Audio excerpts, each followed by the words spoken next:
ประชาชนละเมิดสำใดได้เข้าคุกหมดแล้วระดับ10 ล้านขึ้นเมื่อนี่5 ล้านขึ้นเมื่อก็ทึกจับเข้าคุกแต่อันพนักงานเท่านี้ตั้งเป็นตื้อ2 ตื้อบ่ได้เข้าวิธีการอื่นนี่ก็คิดว่าถ้าพวกเฮาบ่นำใส่กฎหมายมาแก้ไขนี่มันก็สิคุ้มเครือไปก็เฮ็ดให้การละเมิดกฎหมายนี่หลายขึ้นผู้ที่ละเมิดวินัยแผนการเงินก็ถือว่านับเพิ่มขึ้นโดยวิธีการ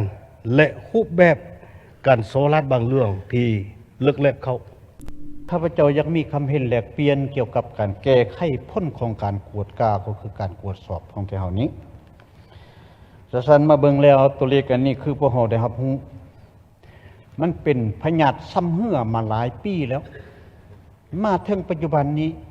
พวกเฮาก็ยังแก้บ่ได้จังสันมาเบิ่งแล้วนี้ในปัจจุบันนี้ประเทศชาติของพวกเฮานี้สิ่งที่เป็นมูลมรดกก็ยังหมดแล้วเด้น้ำถักบ่วงน้ำวังปลาบ่แฮบ่เงินแต่เฮาแต่ผ่านการกวดกานี้เฮาละได้น้อยส่วนลงหลายมันหัวไหลไปแต่เฮาสิเก็บคืนเพื่อมาพัฒนาประเทศชาติเฮาพัดบ่ได้แก้ยาวมาจังสันทาว่าพวกเฮาหักยังเฮ็ดมีการโยกยานขึ้นอันนี้นี่จะยุ่งยากในประเทศเฮานี่หมดอันบ่มีอันค่ายเลยได้ปัจจุบันนี่ทั้งหมดเลยได้ทั้งหมดแล้วจังสันทัศนะของเฮานี้ในระยะผ่านมานี้ที่เฮายังว่าอันที่1เฮาว่าพนักงานประชาชนเฮานี่ความเข้าใจต่อกฎหมายนี่บ่ลึกซึ้งถ้าเฮาจะลงโทษตามกฎหมายแท้นี้คือสิบ่ได้อันที่2นี้กวดพบพนักงานลักแรงพนักงานการนำแต่เฮานี้ว่าสิเฮ็ดแท้ประสลายพนักงานจงไว้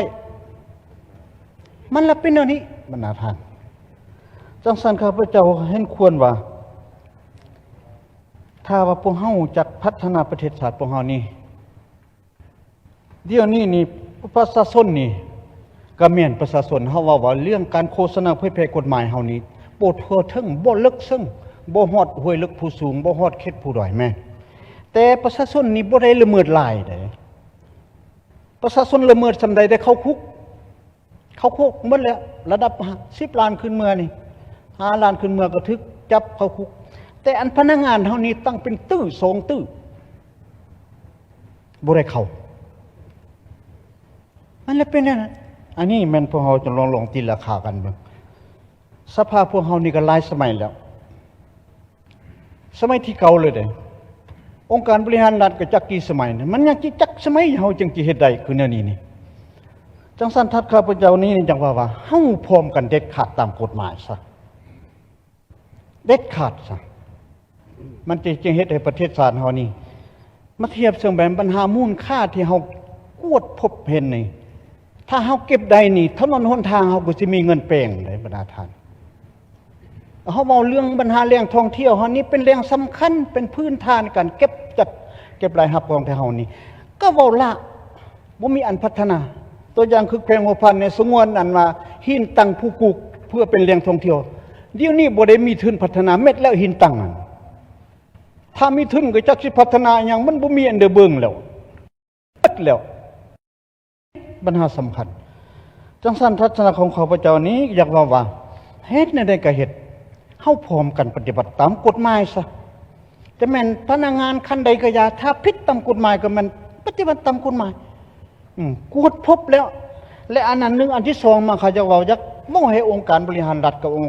ค์การกวดการัฐองค์การตรวจสอบนี่หลังจากที่ได้กวดกาพบเห็นแล้วสรุปรายงานแล้วมันเชิญองค์การเกี่ยวข้องหรือบ่เชิญทางสภาพวกเฮาเข้าร่วมนำพร้อมกันแก้อันใดแก้แล้วมันต้องแก้ได้จะแก้แบบบริหารบ่หรือว่าอันใดจะควรดำเนินคดีก็แม่นเริ่มจัดตั้งปฏิบัติโลดบ่เฮ็ดคือระยะผ่านมานี่ว่า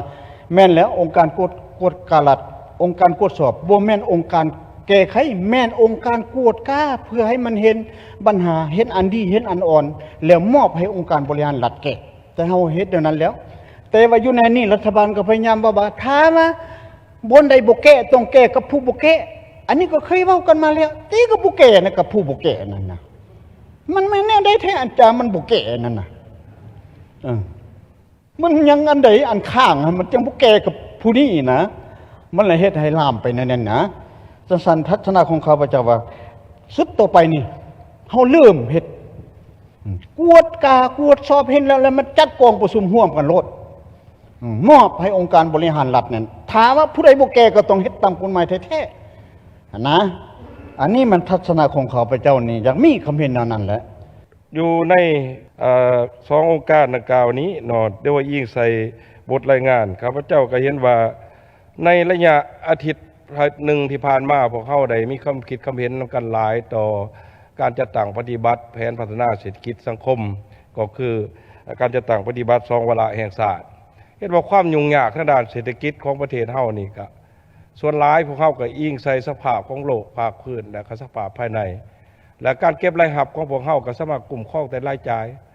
แต่มาเบิ่งผลลดรายงานขององค์การ2 องค์การเนี่ยพวกเขาเห็นว่ารายรับที่พวกเขาจะควรได้เขาเป็นงบประมาณของรัฐนี่ก็เป็นมูลค่ามหาศาลแต่ว่ารายรับดังกล่าวนี่ผถึกตกหล่นไปด้วยความรับผิดชอบขององค์การบริหารรัฐของพวกเขาเองเพราะฉะนั้นแหละต่อคำถามเจ้าจีนของทานประธานพวกเขาจะมีมาตรการและวิธีการแก้ไขแนวใด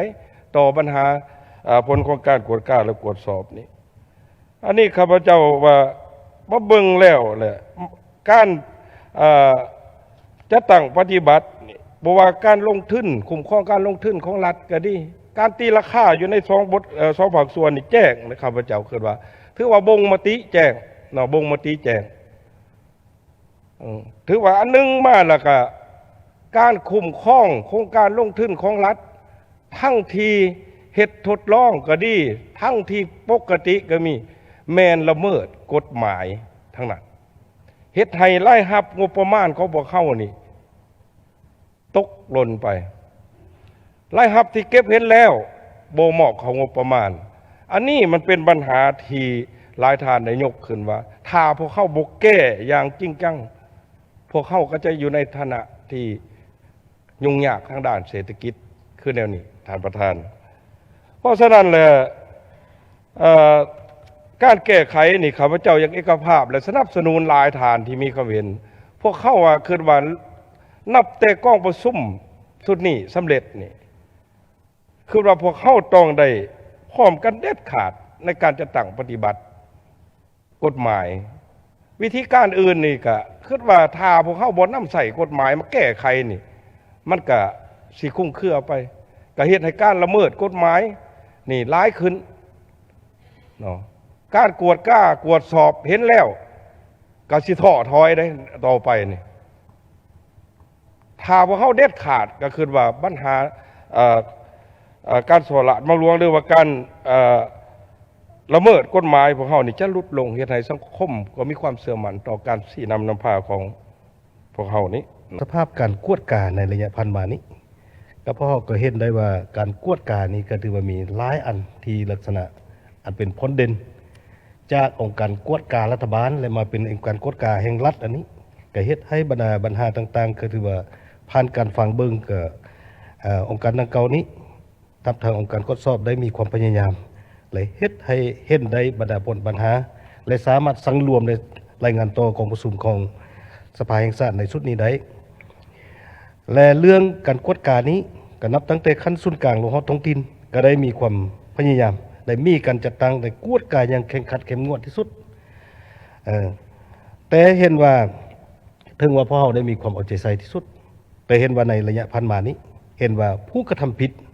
หรือว่าผู้ที่ละเมิดวินัยแผนการเงินก็ถือว่านับเพิ่มขึ้นโดยวิธีการและรูปแบบการโซลาดบางเรื่องที่เลิกแลบเขาอันนี้ฉะนั้นอยู่จุดนี้ครับเจ้าอยากเสนอว่าวิธีการแก้ไขเกี่ยวกับปัญหานี้และมันตามทัศนะของข้าพเจ้าแมนรัฐบาลนี้ต้องได้มีนิติกรรมเฉพาะตึมอีกบ่มอบหมายให้แก่ขั้นในคณะกรรมการได้ดำเนินการแก้ไขยังมีจุดสุ่มกำหนดเป็นแผนการแก้ไขข้างแน่โดยมอบให้คณะกรรมการเกี่ยวข้องคณะพรรคและองค์การปกครองแต่ละขั้นบนที่มีปัญหาเกิดขึ้นอยู่ในนี้ก็เป็นพวกเราต้องได้ตามมาตรา32ของกฎหมายว่าโดยการต้านการ โซลาร์บางหลวงนี่คันว่าพอเฮาเฮ็ดตัวนี้ได้เลยเป็นถือว่ามันก็เรื่องการแก้ไขปัญหาทั้งหมดที่พอมานี่มันมาตรฐานเดี๋ยวนี้มอบให้แต่ละแขนงการภาคส่วนเกี่ยวข้องบนที่ว่าเกิดมีปัญหาเกิดมีการล่วงละเมิดอันนี้เลยเป็นข้าเจ้าบ่สามารถคือกันกับมาตรฐานสมาชิกสภาแห่งชาติได้มีประกอบความคิดเกี่ยวกับบานี่เอาออกใจซึ่งกันและกันเดี๋ยวนี้เนี่ยผู้กระทำผิดก็ยังอยู่เฉยบ่ยานบ่กลัวอีหยังบ่ได้ลงโทษมันก็อยู่ในนั้นแสดงพวกเราบ่สามารถจำแยกได้ว่ามันไผเป็นผู้ที่ผู้ที่กระทำผิดและผู้ใดที่ว่าเป็นผู้ที่ว่าตั้งหน้าตั้งตาเฮ็ดเวียกเฮ็ดงานเดี๋ยวนี้เบิ่งบ่ออกคือกันเลยเพราะผู้กระทำผิดก็มันยังอยู่คือกันกับพลเมืองดีตัวอย่างว่าเดี๋ยวนี้อันนี้ฉะนั้นพวกเราต้องได้แก้และอยู่ในนี้แก้แบบมอบแบบธรรมดาตามกฎหมายนี่บ่ได้แล้วต้องได้มีนิติกรรมเฉพาะตึมอีกควบคุมตัวกับปัญหาการแก้ไขปัญหาตัวนี้และกำหนดเป็นเวียกกำหนดเป็นภาคส่วน